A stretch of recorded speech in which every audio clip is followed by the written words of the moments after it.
Bueno, por ser la época y bueno, últimamente ha sido la principal causa de consulta en estos días, la enfermedad respiratoria, es a ella que nos queremos referir en el día de hoy. La enfermedad respiratoria, como si bien saben, se afecta más o se ve más frecuente en estas épocas de invierno, es porque una de las principales causas de la enfermedad respiratoria son los virus. Tenemos que también saber diferenciar las enfermedades respiratorias altas y bajas. Las enfermedades respiratorias altas están divididas desde la nariz, el oído, la boca, la faringe, y después las enfermedades respiratorias bajas son las que van con la parte de la tráquea, los bronquios y los pulmones. Como estábamos diciendo, la principal causa son los virus, que se ven mayormente ahora en invierno. ¿Por qué? Porque los virus con el frío es donde ellos mejor se desenvuelven y son muy sensibles a la temperatura, al calor. Por eso es que en verano es raro que se puedan ver virus que afecten las vías respiratorias, si bien se pueden ver virus que afecten más bien la parte digestiva y otras cosas en otras épocas. Los virus que tenemos en esta época son los rinovirus, los adenovirus, el influenza, parainfluenza, esos son los virus más comunes. Por eso es importante, dentro de eso hay varios subtipos, ¿verdad? Es importante recomendarle a las personas que se vacunen, porque cuando uno se vacuna, crea inmunidad, crea defensa contra esos virus, los virus más agresivos, los más fuertes. No quiere decir que si uno se vacuna no se va a resfriar ni engripar. Se puede resfriar y engripar, pero con los virus más comunes, más suave.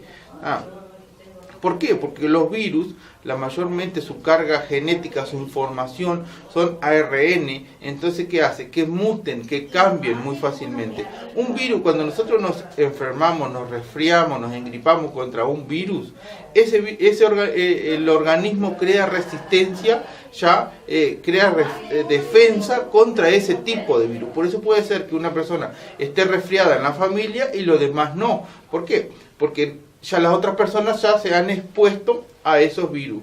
Por eso es que una vez que uno se resfría, crea la defensa de la inmunidad contra ese virus. Es importante saber también que el principal vehículo o el transporte de esos virus son las microgotas de saliva o las secreciones de la misma saliva. Por eso es importante que al momento de haber personas que están resfriadas, que están estornudando o que están tosiendo, uno tratar de, que al momento de estornudar, de toser, taparse la boca con el codo o evitar no estar en el mismo ambiente, esa cosa, porque ese es el vehículo, es el medio de transporte. Ese virus llega al organismo y en el organismo se replica. Y ahí se expresa, se manifiesta la enfermedad. Y no siempre es inmediato, de que me vino el virus ahora y ahora mismo se manifestó. A veces puede demorar 1 o 2 días, a veces inclusive. Y por eso, los mecanismos de defensa que tiene el organismo contra eso es la tos. La tos, a veces la gente, si bien es mala, es molesta, jode, es uno de los mecanismos que hace que expulse, que ese virus no se quede ahí en las vías respiratorias, que secreta las secreciones, el fluido, el mucus, hace que expulsar ese virus, y la tos hace que eso lo saque hacia afuera, hacia el exterior. Por eso es importante que los pacientes tosan. En la evolución normal aparece la tos, las secreciones, después disminuyen las secreciones y por último a veces lo que desaparece son la tos.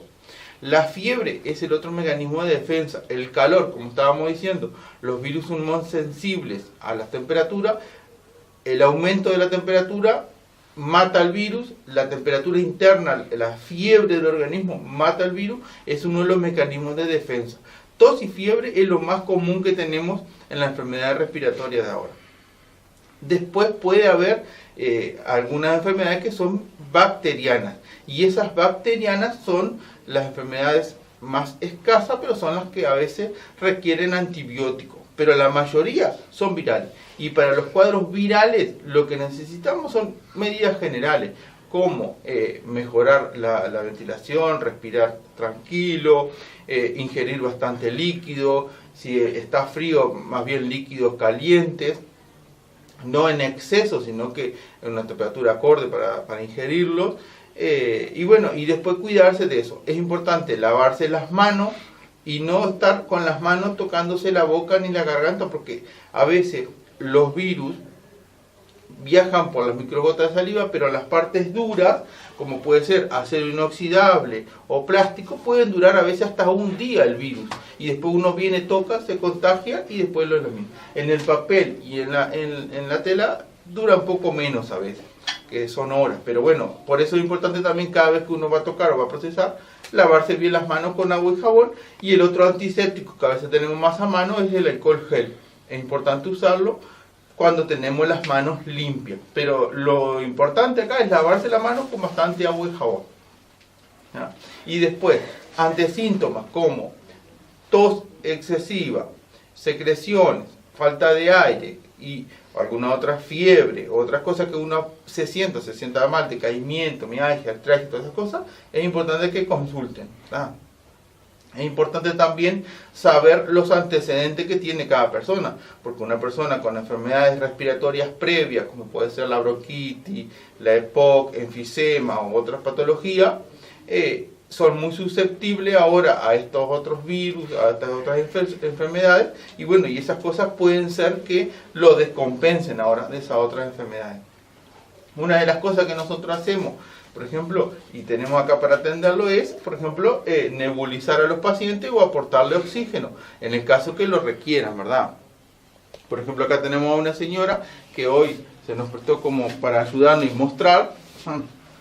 Es importante cuando uno está con tos, estar sentado no favorece la secreción, la expulsión de la secreción es estar acostado, sino más bien sentado, ¿tá?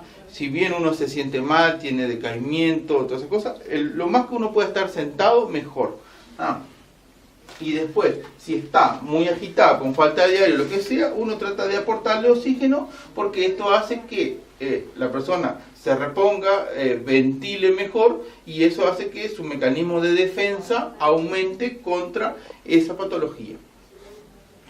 Otra de las cosas que se puede hacer son las nebulizaciones, que se utiliza también con oxígeno o con otros aparatos, que lo que tratamos de con la nebulización es aumentar el árbol bronquial, mejorar la respiración, la ventilación del paciente, y eso hace que eso mejore. Por eso es importante en esto es evitar, dentro de las medidas generales o las recomendaciones que podemos hacer en esta época del año, es evitar los cambios de temperatura bruscos. Si bien estamos en un ambiente cálido, acogedor, cómodo, salir al frío, estos cambios de temperatura hacen que estos gérmenes como los virus sean oportunistas y ellos nos hagan que nos descompensen o nos enfermen. Ingerir bastante agua, bastante líquido, y bueno, y al momento de sentir fiebre o malestar o lo que sea, bajar la fiebre, con las medidas que ya tanto los niños ya han consultado con los pediatras o los adultos ya más o menos uno conoce, y después consultar a su médico o consultar en emergencia si ese cuadro ven que va empeorando, y bueno, o si lleva varios días o si presenta dificultad respiratoria. Bueno, eso más o menos es lo que queríamos aportar con el tema de la enfermedad respiratoria. En cuanto a una de las consultas que nos hacía Ibáñez, que los oyentes estaban preguntando, que era sobre si hervir o no el agua para tomar el mate. Nosotros sí decimos que sí, que es bueno hervir el agua, lo que tiene que tomarse después a una temperatura acorde del organismo. No se puede tomar el mate con agua demasiadamente caliente. ¿Por qué? Porque el agua caliente quema la parte digestiva y eso puede llegar a ser propenso inclusive hasta el cáncer de esófago. Por eso no es bueno tomar el mate muy caliente. Lo otro que recomendamos cuando uno toma mate es con alguna otra cosa, que no sea solamente mate, con alguna galletita, con alguna otra cosa, o previamente desayunar y después tomar mate. ¿Por qué? Porque una de las patologías que mayor se asocia a tomar mate es la gastritis, es la inflamación del estómago por la yerba o por tomar el mate con el estómago vacío. Otra pregunta que me hacían, doctora, era ¿qué pasaba con el mate en los niños? Porque normalmente una oyente me decía que ve muchos niños que toman mate. No sé si usted lo puede responder. Muchas gracias. Sí, realmente el mate es un té, una infusión. No, en los niños muy pequeñitos no es recomendable. Y bueno, en niños un poquito más grandes, 1, 2, 3 mates, sí.